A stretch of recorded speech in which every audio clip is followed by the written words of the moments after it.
Welcome, Unite for Our Community. Sue Weldon here, and we have an incredible Ask the Experts today. We have our fabulous nutrition team. I always feel honored when I get to share the spotlight with this dynamic team.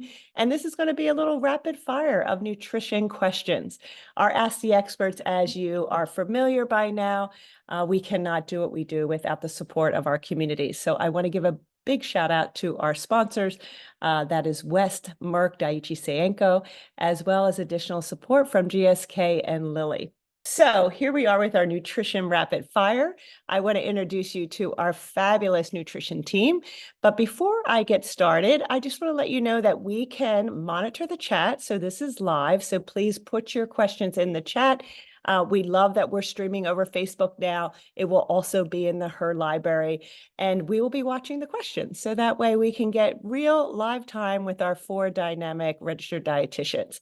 As a reminder, we are kicking off our April speaker series on Thursday, April the 11th at 6 p.m. And our topic is going to be doulas for living with metastatic or advanced cancer disease with the Peaceful Presence Project. Myself and Erin will be joined by co-founder and program director Erin Collins as she shares her work as a doula, providing non-medical, thoughtful support of those individuals facing serious and terminal illness. The Peaceful Presence Project, which is founded on the compassionate community model of care, offers education to improve death and grief, literacy, holistic and proactive planning for advanced illness care and compassionate bedside presence. So we're really looking forward to having them on our program. All right, without further ado, I am going to introduce you to our team. And today, as you know, is really rounding out our National Nutrition Month. This team has done so much to really put our nutrition philosophy front and center. You're going to meet the whole culinary team, so I'm going to bring them in one at a time. And first, I'm going to start with our Director of Nutrition and Education. She is no stranger to you. There's Erin Pellegrin. Next, I'm going to bring in Aubrey Red. And again, I feel like all of our nutrition team, she is our senior culinary dietitian, but they're so front and center on Facebook that a lot of you know our members and of course talk with them often. Then we're going to have Michelle DiCristofaro. She's our senior culinary dietitian as well. And last but not least, joining us from sunny Miami or sunny Florida is Catherine Romana, and she is our bilingual culinary dietitian and Latina liaison. So thank you all for joining. Always so good to have you all here. And of course, again, we are going to watch our chat. So keep those questions coming and we'll do a nice little rapid fire. All right. Are you ready, team? Perfect. Ready. All right, Catherine, I am going to start with you. So do I have to become a vegetarian or a vegan to have a healthy diet, Catherine? That is a really good question. And we get this question a lot. But the short answer is no. So you don't have to become vegan or vegetarian or follow any strict diet. We do promote a plant-forward diet. So it's a concept where plants are the main part of your diet. So it's more about balancing everything out and focusing on the things that you can eat. So including nutrients and foods that are going to help you become or be well nourished with things like fruits and vegetables, things that have a lot of fiber, whole grains. And then on the other side, then just limit a little bit more of those red meats, highly processed foods, and sugar-sweetened beverages. So if the main component of your plate is around those key nutrients, then you are definitely doing the right thing. And that is a healthy diet. Perfect. Thank you, Catherine. I'm going to continue with you because we get this, I'm sure you get it a lot. Tell me the best. Tell me the best fruits and vegetables to include in my diet. Yes. I wish there was this just one vegetable that you need to eat and it's going to make your life completely better and just be nourishing and give you all the nutrients that you need, but it's not the case. There is no magic pill. So what I like to tell our members is that just focus on the colors. The more colors, the more types of fruits or vegetables that you eat, the better. So the colors are a good indicator of different nutrients and vitamins that the food has. So for instance, like foods or fruits or vegetables that are green tend to be higher in vitamin A, C, K. They have iron and calcium. Then if you're also including things that are orange or yellow, so like bell peppers, carrots, sweet potatoes, pumpkins, then you're also getting vitamin A and C, but you're also getting a little bit more fiber and potassium. With red, like tomatoes, bell peppers, you can get vitamin C and other antioxidants and so and so. So the more colors that you're getting, it just means that you're getting a whole variety of vitamins and minerals, which is the whole point of us eating, right? To get all of the vitamins and nutrients that we need for a diet. So just eat the ones that you like, and make sure that you're just including a lot of colors in there. I love it. Aubrey, I see another chart coming for Unite for Her where you could put the vitamins and the colors, and we would have this cheat sheet because it really, when you say it like that, Catherine, I can visually see my plate and think about the vitamins that are going into my body to nourish it. Thank you so much. All right, Erin, I'm going to move over to you. And this is actually from our community. I heard that medical mushrooms are good. Should I take a mushroom supplement? Yeah, I love this question. And this is great, sort of following up with what Catherine said. You know, we get a lot of these questions about individual foods and are they everything that we think they are, or what we may read online or hear in social forums. Now, the interesting thing about medicinal mushrooms is there is some actual good research behind some of the possible health benefits.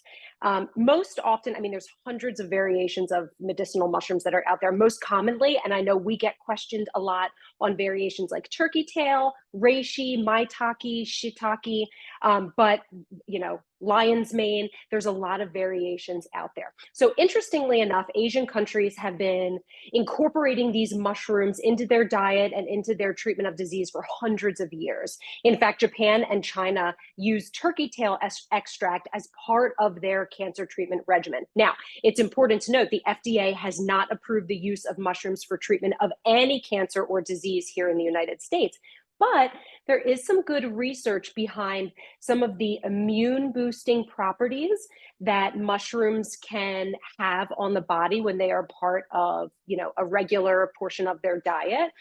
There's a small number, but there are some clinical studies that have looked at how medicinal mushrooms can boost certain parts of our immune response. So most commonly our immune cells, like our monocytes, the natural T cell killers, and our dendritic cells, which are all just part of the immune response when we're fighting disease. And interestingly enough, the portion of the mushroom that seems to be leading the research are beta glucans, which is a type of carbohydrate, which is a type of polysaccharide. So they're found in all of our mushrooms.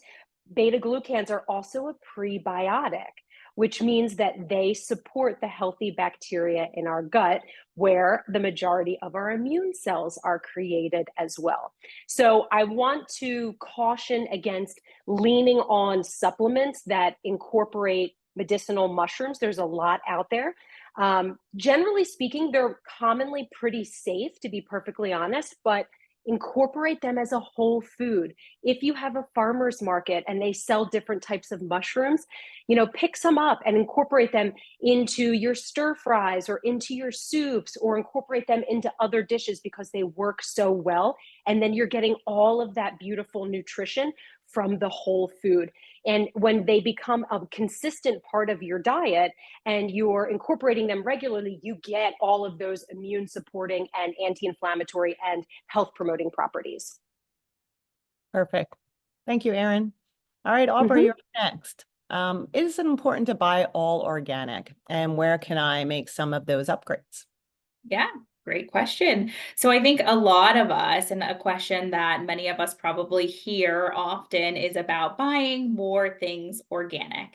And when we think about making purchases that are organic, a lot of times the focus is on some of our produce, particularly thinking about that. Our conventional produce, they often use pesticides to kill off any weeds or pests that are going to be attacking the plants.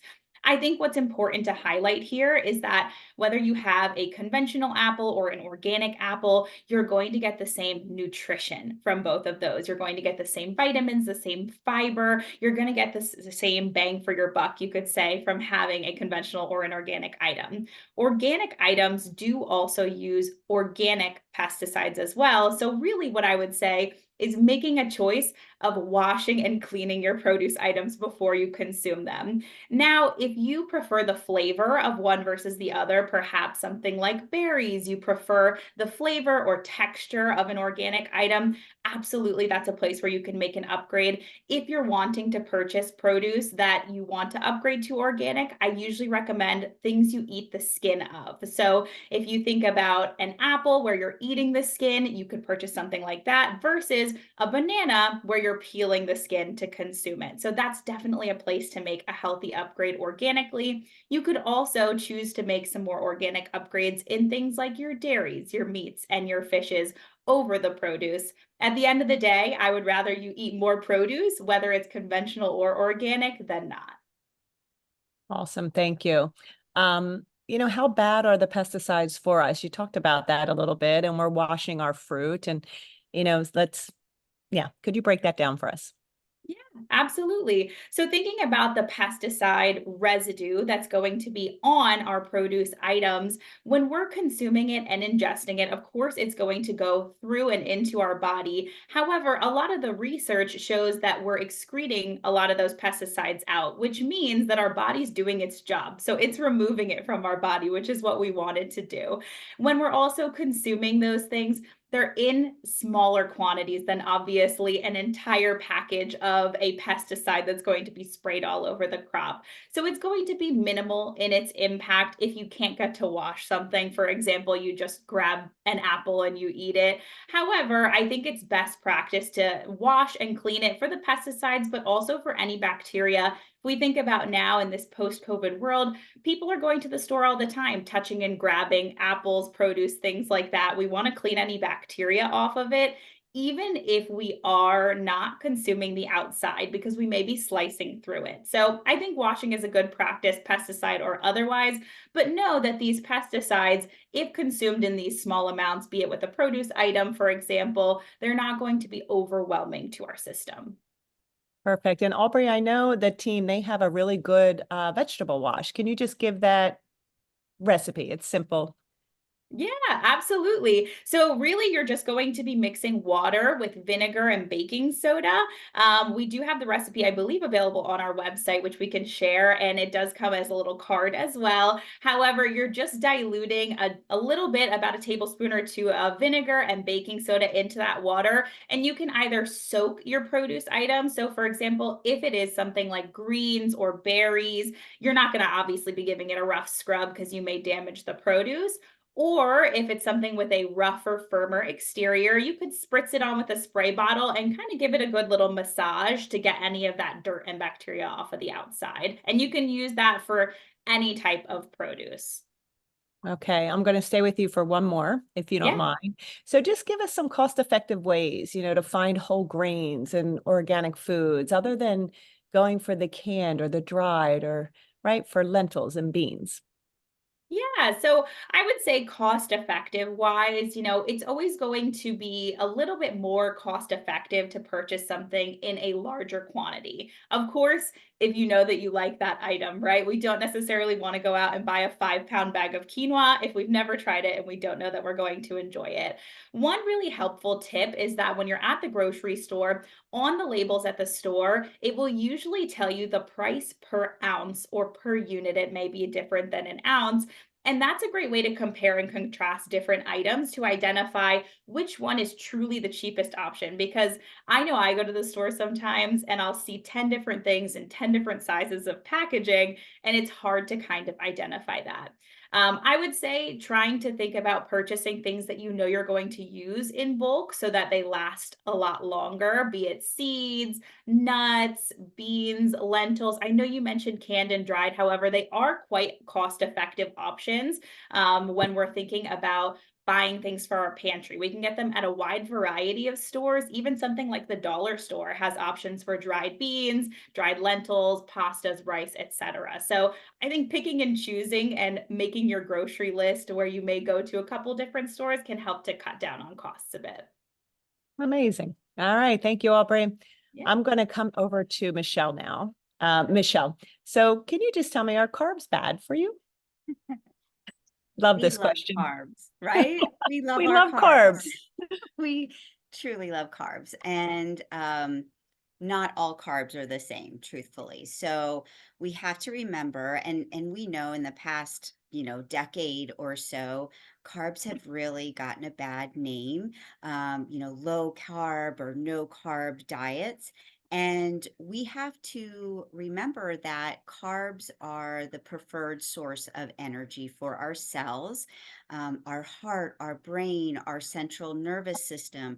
But all carbs are not the same. So we like to break it up into two categories. So the first category would be complex carbohydrates. All right. The other category is simple carbohydrates. So when we think of complex carbohydrates, those are our starchy vegetables, our whole grains. So picture the grain that hasn't been stripped, right? It has the entire outside where you get all the protein, the healthy fat, and the starch all at once. And we like to have those complex carbohydrates because that's where the B vitamins are.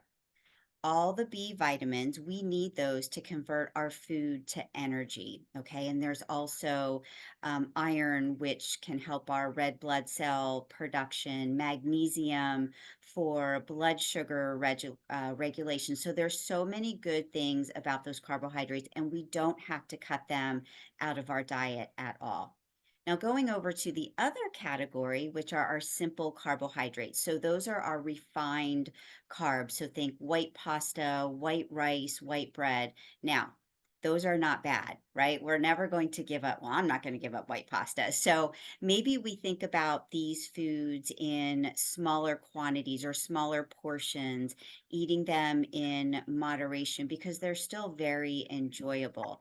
But we also think of refined grains as in our desserts, our sweets, our packaged foods. So all of that, most of the nutrients have been stripped.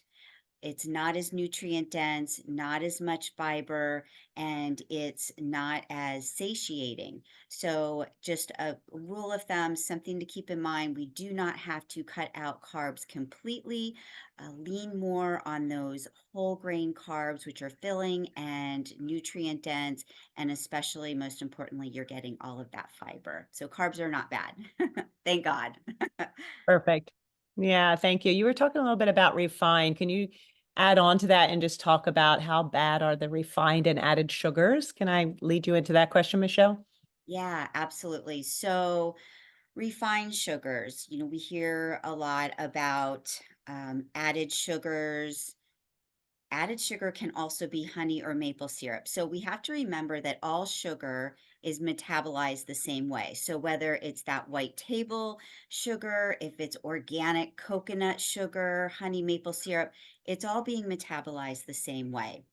Now, we do have to be mindful of those added sugars because it could lead to things which inflammation. We hear that word a lot, right? Inflammation. It's almost like a buzzword now.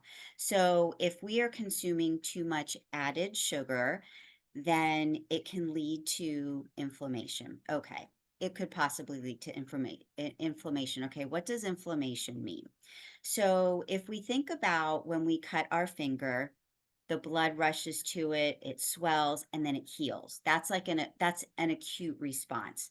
However, if we have a diet, and I'm going to throw some other things in there, if we have a diet that is high in meat, low plant consumption, processed meats like lunch meat, sausage, hot dogs, added sugars, added sodium, that can lead to possibly an increase in inflammation. So now we're talking about that chronic or constant inflammation, which can lead to any type of or increase our risk of any type of chronic disease. So unhealthy weight gain, diabetes, cardiovascular disease, and cancer as well. So we have to be mindful of what types of sugar we're having. So let's talk a little bit about reading labels. Okay, so if you turn your package over and you'll see total sugars. So you see, let's talk about yogurt. So pick up a yogurt carton and there's 20 grams of sugar. By law now, it's required underneath that to say added sugar. So that's what I really want you to pay attention to. So again, total grams of sugar, 20, added sugar, 10. That means they added sugar, whether it's white sugar, that honey, any type of sugar that you see that has been added. Now, the other 10 is the natural sugar from fructose, which is from fruit, or lactose, which is the sugar in milk. That's okay. So a lot of times we hear, am I eating too much fruit? Should I cut out fruit? No, that's where we're getting our fiber and all those beautiful colors that Catherine talked about, the vitamins and minerals. So putting a focus specifically on those refined sugars, we just need to eat those in moderation. Great. Thank you. I really like the explanation on the label reading. I can visually see it and I understand completely. Thank you, Michelle. Mhm. Okay, Erin, I'm going to pop over to you. Actually, you know what? I'm going to go back to Aubrey because we did have a question from Rose and it said, fresh is so expensive. Any tips for her? So I feel like she's having trouble with the whole organic, non-organic, fresh, herbs. Yeah, Yeah. vegetables. It's tough. Absolutely. And fresh produce, for example, it can be expensive, right? Especially depending on what you're purchasing. So, one recommendation I would make is trying to buy things seasonally. So, you can check online. They have lots of seasonality calendars to tell you what's in season at that current time. Generally, those will be lower in price. For example, in the winter, you may not be able to get a watermelon that's seasonally available, and they're going to upcharge it because there are only so many watermelon to go around versus the summer when they're way more available. So purchasing seasonally is one tip. I would also say frozen fruits and vegetables are a great option to utilize. So they're frozen at the peak of freshness. When they're ripest, they've got that abundant quantity of vitamins and minerals. So really tapping into frozen produce can be helpful too, because it also doesn't go bad. If you think about it in those terms, you're not going to buy a bushel of celery to use one or two sticks for the rest to go bad in the fridge. So it can be cost effective to purchase those as well. So those would be the two recommendations I would make on produce for that fresh kind of conversation. Yeah, perfect. Thank you, Aubrey. All right, Erin, I'm going to pop back over to you. If I am receiving chemo, is it safe to eat fruits and vegetables that are raw? I hear this a lot too. I love this question. So, you know, a while ago, years ago, we used to think that if a person was receiving chemo at all, it was best for them to avoid any sort of raw produce, right? And really, this conversation is around food safety and reducing risk of illness. But we now know that consuming raw fruits and vegetables, even during chemo, can be perfectly safe. And we actually want most patients to make these part of your regular day to day. Now, a couple things to think about. Number one, the only time raw fruits and vegetables would be a concern is if a patient was diagnosed as being neutropenic, which means their neutrophils, which is one of their white blood cells, is so low that it really affects how well they can mount an immune response to an illness, putting them at an increased risk of illness in general. So in this case, some people around would definitely be wearing masks. They would be wiping down surfaces because they're trying to minimize risk of illness overall for this particular patient.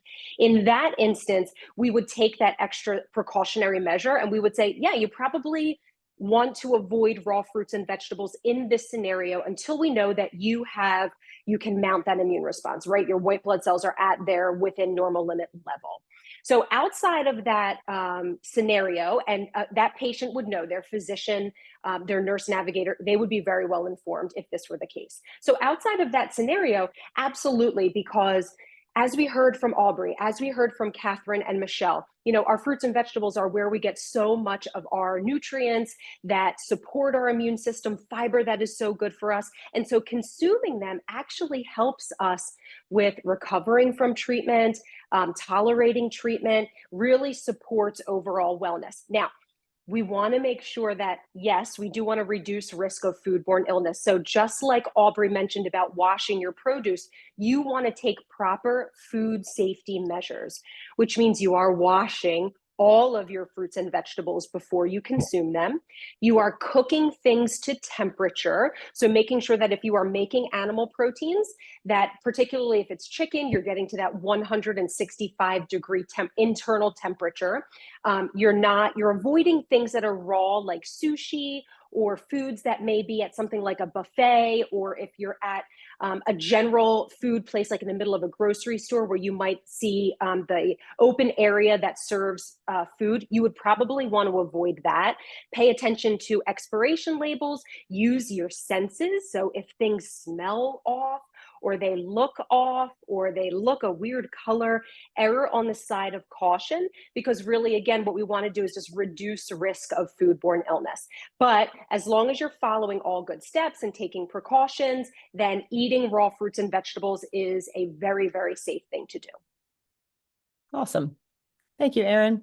On Love that that. same note, we're talking a little bit about raw fruits and vegetables. So Catherine, can you answer this? This is coming from our audience as well. And it says, I'm in active treatment and diarrhea is a big problem for me, and I can't tolerate raw fruits and vegetables. How can I include them in my diet without upsetting my stomach? Yeah, oh, that's a good question. And yeah, I feel like we're always pushing for fruits and vegetables, and whenever you can eat them whole. But then yeah, with treatment comes a lot of side effects, and then sometimes some of our members can barely tolerate like a cracker or something. So it's definitely a big concern, and thinking about how can I eat this, which has all of these benefits. And then so specifically for diarrhea, there are some things that you can do to help with breaking down mainly the fiber in those in the vegetables and in the fruit, so that it can be partially digested before you eat them. So it would include the cooking method, so steaming, cooking them very well, so making them into soups or smoothies. So thinking more like what you would feed to a baby, right? Because they're just starting to eat, and they it takes them a little bit longer to digest everything. So the more that you can cook things, the better. It's going to help with digestion, but then everybody's different and it might be a little bit too much. So start with small things, small servings, even if it's just like a cup of a smoothie, or a cup of a cream of vegetable. You can just do, if you want to do like pumpkin, like a little pumpkin soup, it's just vegetable or chicken broth, and then just leave the pumpkin there for a little bit, and then just blend everything, maybe add a little bit of salt, pepper, something to season, but very, very, very light, to avoid all of that irritation and help with the digestion. So just start small, see whatever you can tolerate. There you might be more sensitive to some vegetables than others, but cooking them before, not eating them raw for now, would be the best approach that I can recommend. Great. Also, Catherine, if we want to put this in the chat as well, maybe Rachel can do that. We have a whole series that our team has done. It's called Potty Talk. And it really is talking about ways to understand different techniques, for helping with those GI issues. So it's uniteforher.org/potty talk. And you can see a whole series that Erin and the team has led in Spanish as well with Catherine. So our website has a wealth of knowledge. All right, Catherine, I'm going to stay with you. So how much fiber should cancer patients aim to consume daily, and can supplements help meet those goals? Oh, I'm the biggest fiber fan. So first of all, it would depend. The general recommendations are around 25 to 30 grams of fiber per day. If your doctor instructed otherwise, and you're on a low fiber diet, then this would definitely not apply to you. But that would be the daily goal. You can eat more than that if you feel like you can tolerate it. Make sure that you are consuming a lot of water with that. And then since right before the question was about, how can I barely eat vegetables? So how, that's tends to be the main issue. I can barely get to, say 10 grams per day. Then supplements are definitely a good source to include in that. And right now there are a lot of different fiber supplements. Most of them are really good. I would just recommend to speak it over with your doctor, because sometimes they do have interactions with medication. But overall, there are a lot of good sources out there. Make sure that you are looking at the nutrition label, kind of how Michelle was mentioning. So right where it says added sugars, look out for those. So if we're thinking about a fiber supplement, we don't really need sugars in there. And right now I guess it's a boom with the gummy ones, and they might be really tasty.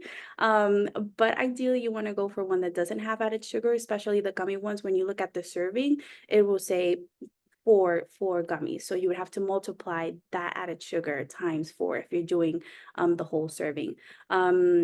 They usually have about 6 grams per serving, the supplements.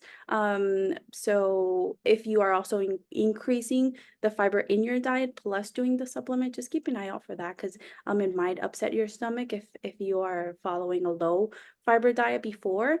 And then, yeah, just make sure that you consult with your doctor or with one of your dietitians to see if how we can start that. All right, perfect. Thank you.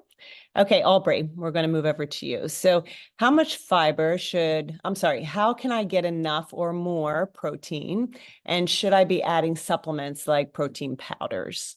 Yeah, great question. So protein is a very important nutrient in our typical day-to-day, and we may be at a place where we have some increased protein needs depending on where we're at in our treatment journey. If we're going through chemotherapy, perhaps we're recovering from a surgery, it helps with wound healing, but also it's going to help with bone and muscle maintenance as well. So regardless of where we're at, protein is important. It's of course not the only nutrient we need, but I think one really great practice to help us achieve our protein needs every day is just getting in a little habit of trying to consume some source of protein with your meals and your snacks. So thinking to yourself, do I have a protein with this whenever you're going to grab something? Some sources of protein, we have our animal-based things like chicken, turkey, fish, seafood, dairy, eggs, but we also have all of our plant sources of protein.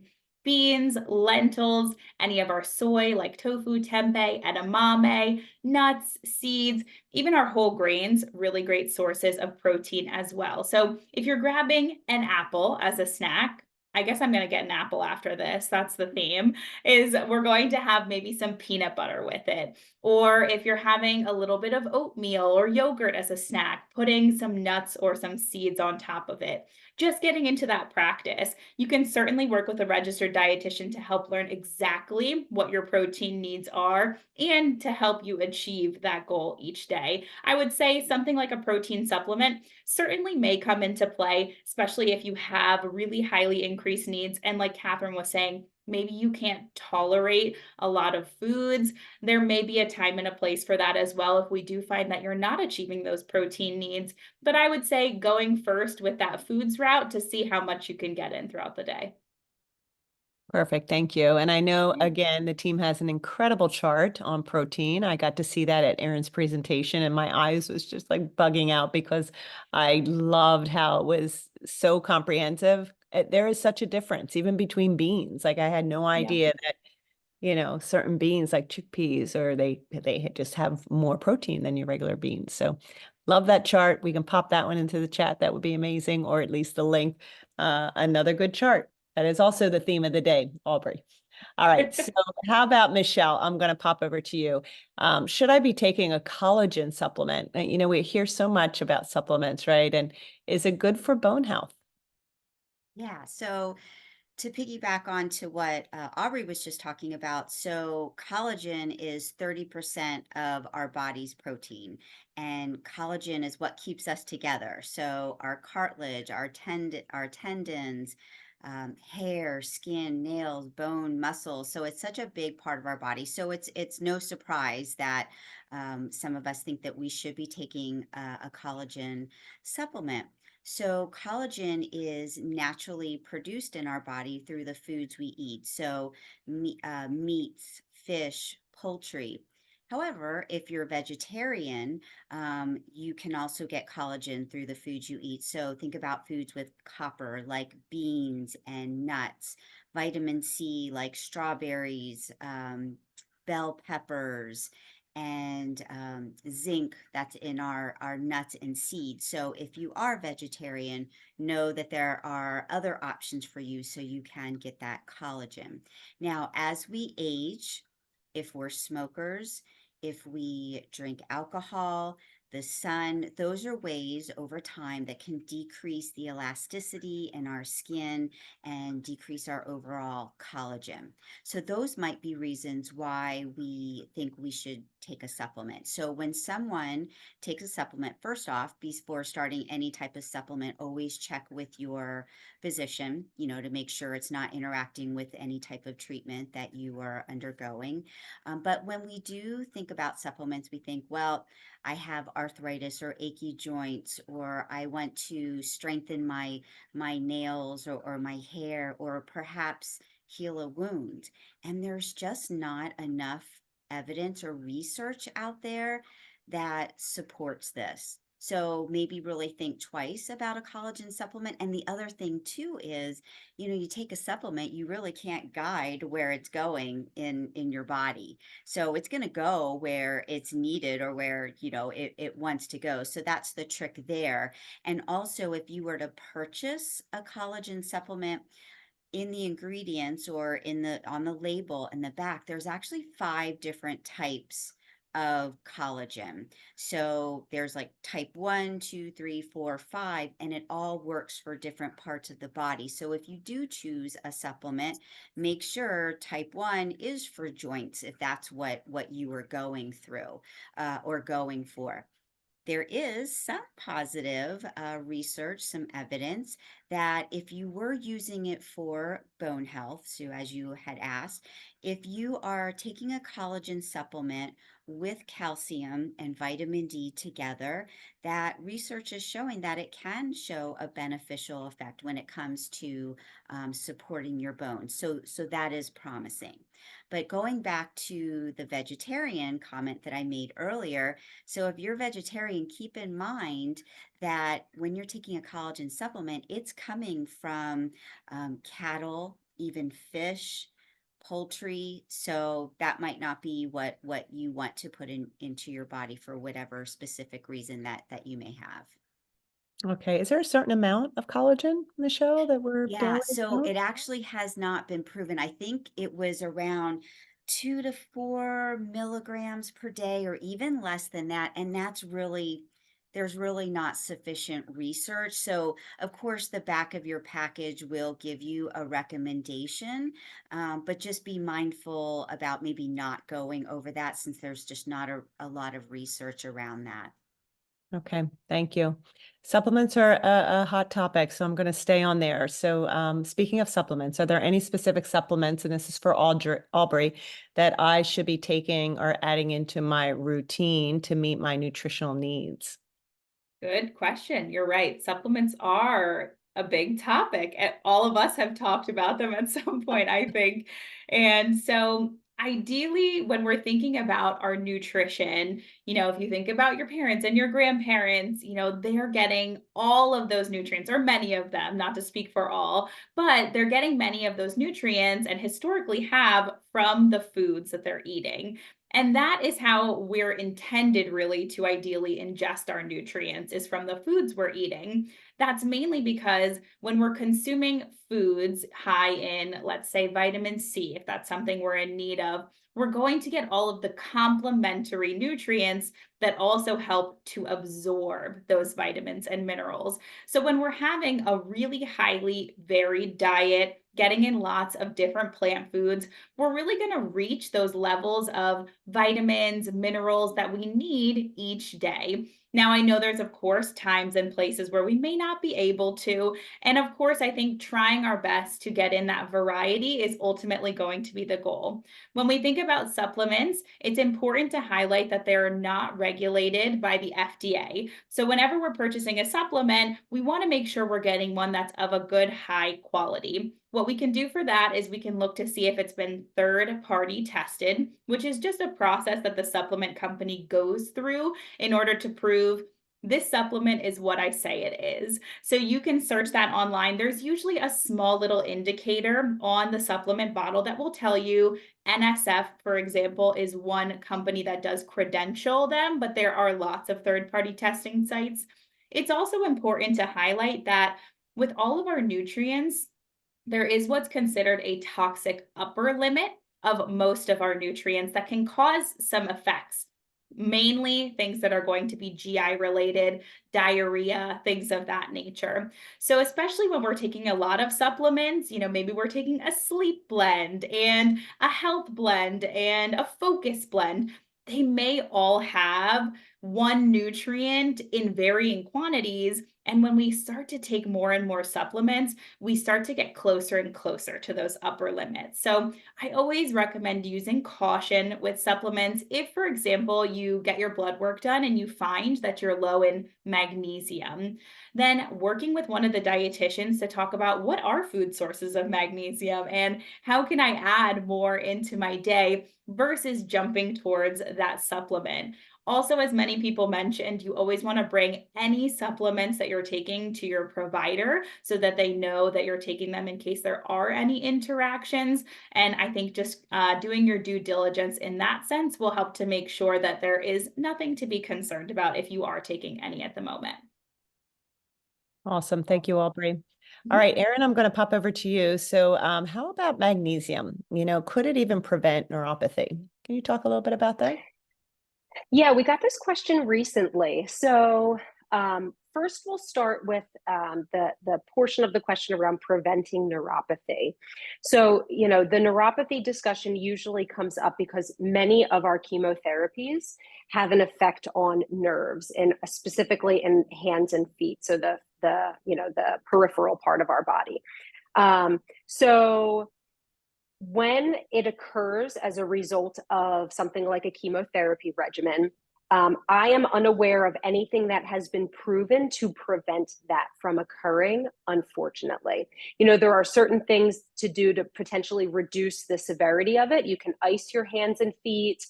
Certain therapies like acupuncture can help with reducing some of the intensity of it. But to 100% prevent it, I don't know that there's anything tried and true that we know of.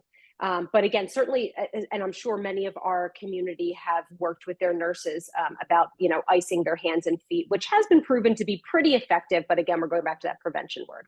Now, the conversation regarding magnesium, I think that there's a little bit of confusion. So there was a trend over the holidays about the Sleepy Girl mocktail.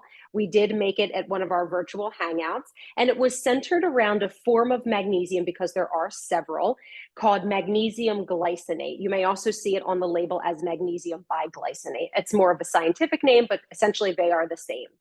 And so this particular form of magnesium has shown to be effective in relaxing the muscles. So just creating sort of a restful experience, not sleepy like something you would take for sleep, like nothing that is going to make you feel tired, but just an overall relaxation. So not to be confused with neuropathy or settling that. That could be effective for just relaxation. Also, some studies have looked at magnesium glycinate can be effective with restless leg syndrome, which is different from neuropathy. So again, magnesium has not been shown to prevent or reduce neuropathy, but usually when we're talking about that particular form, there is some relaxation that may occur as a result of taking it. But again, as Aubrey mentioned, if you're considering any sort of supplement, please speak with your physician and know that you can always lean into those magnesium foods that will include varying forms of magnesium that are all supportive of our health and wellness. Great. Thank you, Erin. Okay, Michelle, I'm going to go over to you now. And this is always a wonderful question for both you and I. How much water should we be drinking each day? And as I say that, I have 1, 2, 3. Yes, yes. Water is such, yeah, I feel I wonder if my colleagues agree with me when we're talking to our members, it's either they are so good with water or they're challenged with water. I feel like there's nothing in between, and I am definitely challenged, but I like to break it down a little bit. So, how much water should I drink? Well, it varies. You hear that magic number, 64 ounces. That's something we could strive for every day, but it's going to depend. If you are currently in treatment, if you're running a temperature, if it's very hot outside or you're doing rigorous physical activity, then you're going to need to drink more water. And I keep saying water. Unsweetened beverages are okay. Water is best, but whatever you can do to try to get more water in. I like to, and I know Sue you do too, is rely on those body signals. So if we're using the restroom several times a day, if our urine is a pale yellow, then we are hydrated.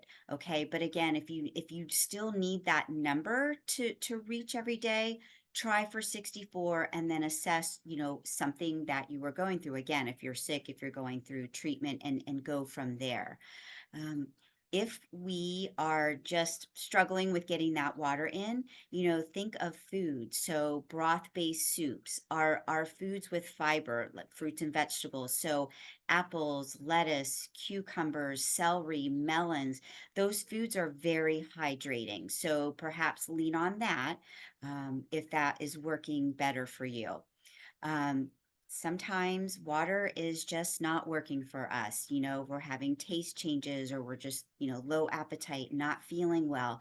There are other things that you can do, add some flavor to your water. So maybe squeeze some lemon, splash some cranberry juice in there, maybe try seltzer or some fresh mint. Maybe that will bring out some flavor that works better for you. Maybe fill up your ice tray with orange juice and freeze them and drop some flavorful ice into your drink. Maybe frozen grapes, they have a lot of moisture, once they are coming down to room temperature, throw the frozen grapes into your water, frozen cherries. So remember, once it's frozen, it's still retaining some of that water, and once it defrosts. So whatever you can do to keep yourself hydrated is very, very important. Great. Thank you, Michelle. I'm going to stay with you, Michelle. Let's talk a little bit about caffeine. Yeah. Good for me. Is it dehydrating? Yeah, and that all depends. It depends on how much of it we're drinking, right? So let's take the FDA says that, or recommends, no more than 400 milligrams of caffeine per day. Well, what does that mean? So a cup of coffee for 8 ounces, or a cup, 95 milligrams per day. Green tea is 35 milligrams per day. So you can have a couple cups of coffee or a couple cups of tea per day. Coffee is a diuretic, so we are losing some of that, through urine. However, because water and tea are using a lot of water, or excuse me, coffee and tea are using a lot of water, it kind of balances that out. However, it can be dehydrating if we're going well above that limit. Think of these energy drinks, which are just loaded with caffeine. That might not be a good option for you. If you feel that your heart is racing or you feel anxious, maybe limit how much caffeine that you are taking in. Now, of course, caffeine does have some benefits, right? Kind of wakes us up in the morning, gives us energy. It might help us focus a little bit.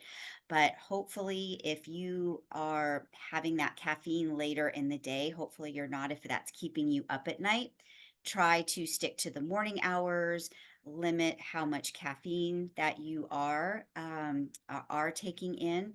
But overall, I would say, to answer that question, it is not dehydrating if you're managing it and if you are getting that water in. I will say, side note, going back to coffee or tea, and you do plan to have a couple cups of coffee or tea per day, also being mindful of what you're putting in there. So you have the caffeine, but maybe you're going for sugar and cream every time. So going back to that added sugar, that might not be so great. Or, we're adding a lot of cream, so the saturated fat from a heart health standpoint. So in addition to the caffeine, there's other things we have to be mindful of if you are a coffee drinker. So again, it all goes back to just getting in those other hydrating beverages or food. Perfect. All right. Thank you, Michelle. Erin, I'm going to go to you. And, with somebody as a cancer survivor, I remember feeling like, are there certain foods I should avoid, right? Tell me about dairy. Tell me about soy. It can be exhausting, right? But we need this advice. So we just want to figure out what should we do. So how about if you take that question for us? Yeah, it does come up a lot. And you're right, there's a lot of stress sort of around this. So before I answer, I do want to reiterate that with a cancer diagnosis or health diagnosis, really we try to encourage that food forward approach to really focus your attention on more of these healthful foods that we know support reducing inflammation and overall health and wellness, not only from a cancer perspective, but heart health, healthy weight, blood sugars, all of that. Now, with that being said, and we know that in a healthy diet, there is room for everything, right? So even as Michelle talks about added sugars and some of more of those refined or indulgent foods, there's a little place for those as well. The majority of our foods, we want to try to choose foods that are really nutrient dense. But in terms of what we should really avoid or significantly restrict, there's only a handful that I tend to call out when I connect with our members. So number one is alcohol. And I believe we have a question from our audience that will come up in a little bit, but there is no healthy amount of alcohol out there. So really significantly limiting that or cutting that out altogether is a healthful choice. The other food that I tend to call out is red meat and processed meats. So we heard this a little bit earlier. You're talking about breakfast meats, cured meats, lunch meats, things like that. So a diet that's high in red and processed meats, there is an increased risk for colorectal cancer. So those foods in particular, they're also often high in sodium and saturated fat, so not a heart healthy food choice. So really keep those to a minimum. I typically say no more than once a week if you're choosing those foods. Maybe you're saving them for some more indulgent occasions. If you celebrate Easter and you're having a brunch and maybe you're incorporating them, okay, fine. But we tend to see that increased risk if those foods show up on a more regular basis. So really limiting those two. So to be perfectly honest, those are really the two that I tend to call out that I really emphasize a person significantly reduce or consider cutting out altogether. Perfect. Yeah. I feel like, soy, we hear it over and over and over again, right? We about soy and it's just, there's so many myths around that, right? And we just want to make sure that we're getting the best advice. We have a team here that can answer that even deeper if you want to have a one-on-one with them. But thank you, Erin, for giving this explanation.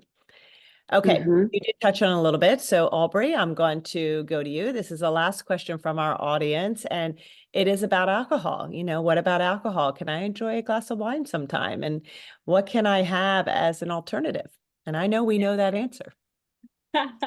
Great question. And really, like Erin said, there is truly no safe amount of alcohol or no recommended amount of alcohol. What I usually say, when I'm kind of lightening it up for folks is, of course, there's not a lot of research that says, yeah, drink alcohol every day. So thinking about it from that perspective, the goal ultimately with alcohol is abstinence from alcohol. So choosing to refrain from consuming. However, we know that this isn't necessarily going to be the reality for everybody. And there may be times that we do want to indulge or enjoy a glass of wine, a beer, a spirited beverage, remembering that these have specific kind of recommended serving sizes, right? So for a beer, it's 12 ounces, a glass of wine, 5 ounces, a spirit, 1.5 ounces, and trying to keep it to 1 to 2 at maximum when we are choosing to consume it, and leaving it to what I like to call a situational enjoyment. So perhaps it's Easter brunch, perhaps it's a birthday or a holiday or a special occasion versus every night or multiple times a week, something of that nature with the regularity. You want to keep it to more of a situational or occasional enjoyment. Now, if you want, there are lots and lots of zero proof options available. So zero proof meaning zero alcohol. There are spirits, beers, wine companies that still give you that flavor if you're looking for it from your favorite of those. And you can mix it with a lot of delicious things to make zero proof beverages or zero proof cocktails. It's a really fun way to enjoy the situation still without the alcohol present. We do have a lot of mocktail recipes available on our blog. We also will this summer be hosting a very exciting summer sips series where we'll be talking about some zero proof beverages. So definitely looking forward to that. But I think it's just important to highlight that we can still have these situational drinks, but we can also have these situations without the alcohol and still enjoy them too. So picking and choosing where you do want to consume and then just trying to moderate it as much as you can. Amazing. Thank you. And so many good options. We brought them into a lot of our events now, the zero proof and toast. And we're just really excited to see how many options there are out there so that people can feel social and feel part of, the engagement party or whatever it is that they're going to. Erin, we had one more question that was a follow-up. And if you could just share with me, we hear a lot about soy and dairy and those products for people living with cancer. There's been conflicting advice. So we touched on a little bit, but will you dive deeper for our audience on that? Yeah, absolutely. And I'm glad because there is a lot of conflicting advice depending on what you read and what you look. So I'll start with dairy very quickly. So when you look at the research behind dairy, it is very diverse. So there is some research that shows that there's a stronger correlation of dairy intake and prostate cancer. So we're trying to understand, what does that potential risk look like? Whereas there's other research that looks at dairy may be preventative in the development of breast and colorectal cancer. Particularly what seems to be called out are the protective benefits pardon me, linked to calcium and vitamin D in those foods. So what does this tell us? That we need more research to really understand, is there a link? We also need to look at the different types of dairy foods that are out there, right? Dairy is a big group. We're talking about milk, we're talking about butter, we're talking about ghee, we're talking about fermented dairy like yogurt and kefir, which has really helpful probiotics, natural bacteria in it. So we definitely need more research to really understand if there is a health risk, what form is that dairy, and what is the mechanism of action. So what do we say? At the end of the day, low-fat dairy can be a very healthy option for someone as long as it perhaps doesn't upset their digestive tract. So for someone that might have a milk allergy or lactose intolerant, if you consume those foods and it does not feel good to you, then that you should listen to your body. Whereas if a person can digest them just fine, they can be very nutrient dense. They're a great source of protein. Again, very supportive of calcium and vitamin D in bone health. So there are a lot of healthful benefits. So at the end of the day, if you feel comfortable consuming dairy and you can tolerate them well, they can be part of an overall healthful diet. Now, going over to soy briefly, and of course, we get this question a lot.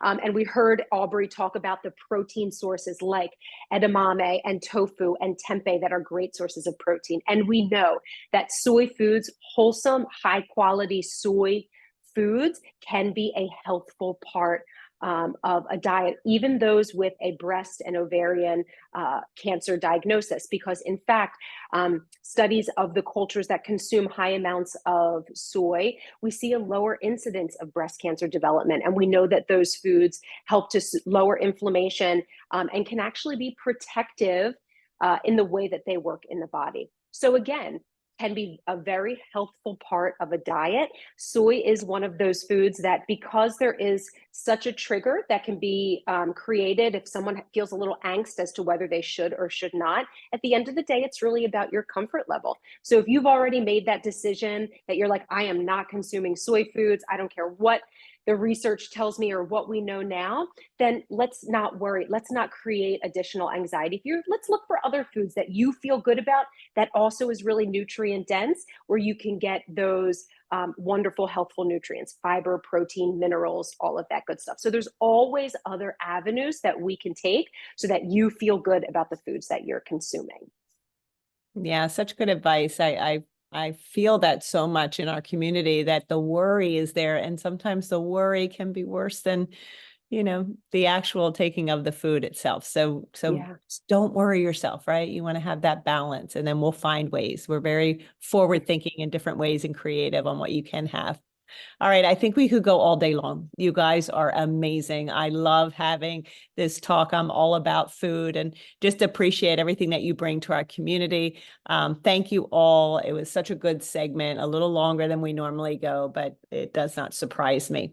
So if I can close this out for our Ask the Experts, just a reminder, we have our speaker series coming up, and that is Thursday the 11th.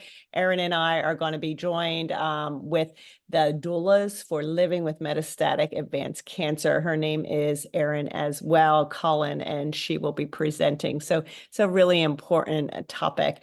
And remember, we always have the HER library. We just actually got this all redone. Rachel led that. It looks amazing. I love looking at that library. There are so many topics there. Erin has led the education series for now close to 4 years. So you can imagine we have a lot of topics. And if you see something or don't see something that you want us to cover, we are all ears. We are all about our community. So please let us know that. One last shout out to our sponsors. We cannot do what we do without them. So thank you so much to West and Merck and Daiichi Sankyo, with additional support from GSK and Lilly. All right, I think that's a wrap. Thank you for making our March Ask the Experts so exciting. We had an amazing nutrition month, really focused on what our philosophy here is at Unite for Her. And you can see you have access to any one of these team members anytime. So just give us a shout, send us an email, and we will be there to answer any more of your questions. All right, thank you all. Thanks for joining us. Have a good day, everybody.